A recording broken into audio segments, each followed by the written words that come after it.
est important, c'est ça, c'est d'être là et d'être solidaire. Les groupes, les machins, tout ça, ce qui compte c'est l'union, l'unicité. Tout le monde en parle des 21. Comment ça va se passer? T'en penses quoi? Le 21, la semaine prochaine. C'est une convergence de tous les gilets jaunes. On n'attend pas après les syndicats, on n'attend pas après les politiques. On exige et on ne demande plus. Les citoyens, le peuple. C'est les citoyens qui vont retrouver et récupérer leur liberté. Parce que c'est un système et ils sont tous dans ce jeu de système de pouvoir et tout ça. C'est pour ça que ce qui est important là aujourd'hui, c'est que le simple citoyen qui représente que lui-même et sa famille et ce pourquoi son quotidien, eh ben, il faut qu'il se batte pour lui. Parce que ces gens-là, on le saurait depuis longtemps s'ils faisaient des choses intéressantes pour nous et qu'ils soient adaptés pour nous. Et ils ne le font pas. Donc on n'a pas le choix, nous, en tant que citoyens, de se mobiliser et d'être unis. Et les petits groupes, les petits machins, les critiques, arrêtez. Soyez unis. Comment ça va? Soyez unis dans la mobilisation. Parce que c'est que par le citoyen que les choses vont changer. C'est pas par un syndicat, par une organisation. On l'aurait su depuis longtemps. Par exemple, ils défendent une corporation, le jour où ils vont avoir obtenu ce qu'ils auront obtenu dans leur corporation, tu les verras plus. Tu vois, je vais donner un exemple. La RATP, c'est bien qu'ils se mobilisent. Mais pourquoi la RATP? Un blocage de ouf hier, les gens ils Oui, mais galéraient. pourquoi bloquer? Pourquoi pas rendre gratuit les transports? Pourquoi pas ouvrir à tous les citoyens la gratuité des transports? Ils arrivent avant la fin du mois. Quand les gens ils vont prendre leur carte orange, ils doivent prendre leur billet de train. Eh ben, s'ils faisaient une gratuité, tu crois que ça va pas embêter le gouvernement, ça va pas embêter l'entreprise? Et du coup, ils vont prendre le cœur des gens. Parce que c'est comme on a fait avec les péages. C'est pas parce qu'on on bloque un péage, on gêne les gens, on les empêche de pouvoir circuler.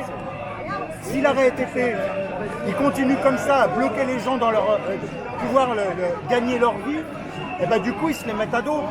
Parce qu'une journée ça peut aller, mais une journée de salaire pour certains, c'est 2-3 jours où ils mangeront pas, où ils auront des difficultés. Alors que si ils débloquent tous les transports, et ben là ils vont toucher le cœur des gens, ça va faire un double effet. La RATP ne gagnera pas d'argent et en même temps ils rendront service à tous les gens qui circulent. Et tu verras que là, ça aura un impact parce que s'ils font ça illimité, crois-moi que l'État va bouger rapidement. Donc il faut arrêter de bloquer, ou alors c'est tout le monde qui bloque tout. Mais c'est pas on te contraint à bloquer, tu peux pas aller travailler, tu peux pas circuler, tu peux pas aller voir ta famille ou tes amis, juste parce que tu te bats que pour tes retraites. C'est pas possible. Débloquez et vous allez voir que le cœur des gens, vous allez les prendre. Et les gens, ils vont vous aimer, ils vont vous suivre. Ils diront, on peut circuler gratuitement. Merci. Comment ça va? Merci Fauzi. Voilà, c'est juste un petit truc. Voilà. Tu veux dire quelque chose là sur... Ouais, Richard Ferrand. Richard Ferrand, les escrocs qui sont au gouvernement. Tu vois, je me rappelle du Premier ministre, il avait dit, quelqu'un qui est mis en examen, il est plus légitime pour représenter l'État. Bah, qu'est-ce qu'ils attendent là? On lui demandait sa démission, même si c'est le temps qui s'explique, 1 an, 2 ans. À quand le tour de l'Allemand, le préfet? À quand le tour de l'Allemand, le préfet? Il manque plus que lui, parce que lui aussi, il a trempé dans des affaires qui sont bizarres. C'est-à-dire que tous les gens qui nous gouvernent, ils sont loin d'être clairs, ils sont loin d'être clean. C'est-à-dire qu'il arrive un moment, ceux qui nous représentent, normalement, doivent être irréprochables. Et eux, c'est tout le contraire. Tandis que toi, si jamais tu ne payes pas tes impôts, ou tu ne payes pas une amende, ou que tu ne payes pas dans les temps, tu as tout de suite une majoration. On ne te fait pas de cadeau. Si jamais tu ne payes pas, tu as un huissier qui vient, tu peux te retrouver à la rue, dehors, perdre ton travail, tu te retrouves dans une situation compliquée. Et regarde ce qu'on a pu voir par rapport à la justice. Toutes les personnes lambda, les civils lambda qui n'ont pas un statut, qui ne sont pas au gouvernement, il se passe quoi? Directement, c'est un jugement. Ok, bon. C'est directement un jugement, c'est directement des condamnations, c'est la justice directement qui s'occupe d'eux. Et ces gens-là, en toute impunité, eh ben, ils peuvent continuer à exercer, à avoir des responsabilités, à diriger un pays. Moi, je vois dans le quartier où j'habite, je peux te le dire, quand les jeunes, ils ont un casier judiciaire, un petit casier judiciaire. Ils ne peuvent même pas accéder à des emplois. Ils ne peuvent pas travailler sur ADP, ils ne peuvent pas travailler à l'aéroport, ils ne peuvent pas travailler dans l'animation.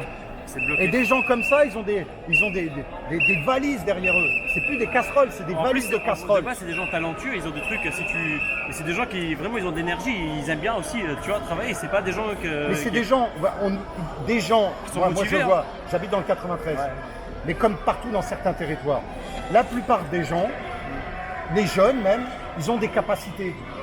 Ils ont envie de s'impliquer, participer à la vie sociale, ils ont envie de se construire un avenir.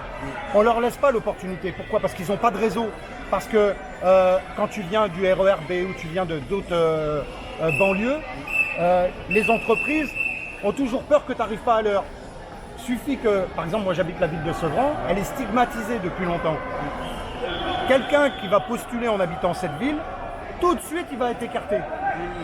Alors qu'ils ont des compétences, ils ont des diplômes, ils ont été à l'école, ils ont envie, on ne leur donne pas la même chance. Donc ça, c'est pour ça qu'on lutte contre les inégalités. Et bien tout ça, voilà, tout ça c'est des gens qui habitent dans des quartiers, qui habitent dans des banlieues, et pourtant, ils sont dignes de confiance. Et tu as des gens, sous prétexte qu'ils appartiennent à une catégorie sociale, ils sont entre eux, et ils se permettent tout et n'importe comment et n'importe quoi.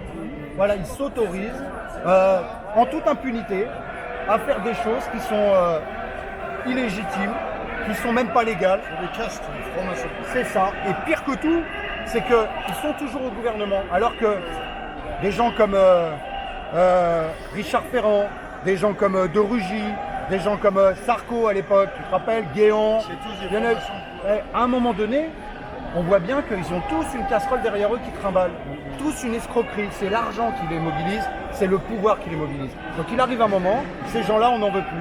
Et c'est pour ça qu'on est dans la rue, on veut un changement profond de la politique et des gens qui prennent des décisions pour nous et qui nous gouvernent. Dans ce cas-là, on va se gouverner tout seul, on n'a pas besoin d'eux. On est capable de faire de toutes les façons mieux qu'eux, et ça c'est sûr. Donc voilà, et faites attention à vous. Merci.